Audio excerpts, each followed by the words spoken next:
Hey everyone, so you know that feeling when you're finally ready to buy a new iPhone or MacBook, you've saved up the money, you've done the research, and then boom, the price goes up? Well, buckle up, because according to a brand new exclusive report from the Wall Street Journal, that scenario might be coming sooner than any of us would like, and it's coming straight from the top Tim Cook himself. So here's what's happening. Apple's CEO Tim Cook has confirmed that Apple is planning to raise prices on its products, and the reason behind it is something called a memory chip crunch.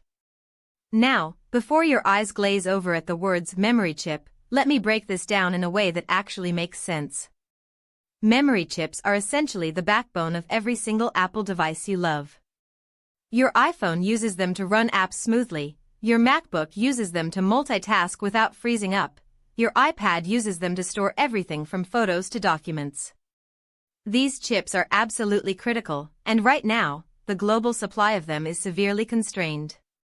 There simply aren't enough of them to go around, and that's creating a massive problem for manufacturers like Apple.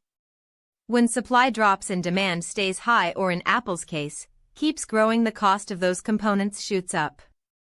And when the cost of building a product goes up, companies have two choices: eat the loss themselves or pass that cost onto the consumer. And according to Tim Cook, Apple is going to be doing the latter. They're going to be passing some of those increased costs directly to you and me. Now, Tim Cook didn't come out and say, "Hey, we're just doing this to make more money." He framed it very specifically around this chip shortage situation, which has been brewing for a while now. The global semiconductor industry has been struggling with supply chain disruptions, increased demand from basically every tech sector simultaneously, and geopolitical tensions that have complicated manufacturing and distribution. Apple, despite being one of the most powerful companies on the planet with enormous purchasing leverage, is not immune to these pressures.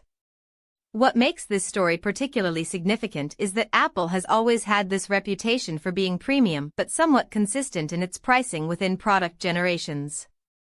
They release a new iPhone, you kind of know the price range. They release a new MacBook, you've got a ballpark. But when Tim Cook personally signals that price increases are coming, that's not a minor adjustment, that's a strategic shift, and it tells us something really important about how serious this chip shortage actually is. Think about the ripple effect here too. Apple sells hundreds of millions of devices every single year. When Apple raises prices, it doesn't just affect Apple customers, it shifts the entire consumer electronics market. Competitors look at what Apple does and make their own decisions. Retailers adjust their strategies.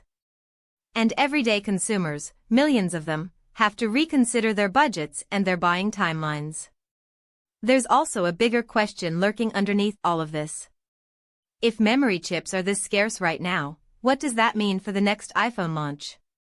What does that mean for Apple's ambitious plans around augmented reality, their rumored AR headset, or the continued expansion of Apple's silicon chips across their entire product lineup?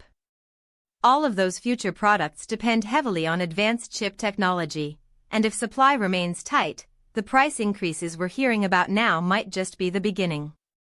So the real question isn't just whether you can afford Apple's next price hike, it's whether the world's most valuable tech company is about to enter an era where even its legendary control over its supply chain isn't enough to protect its customers' wallets.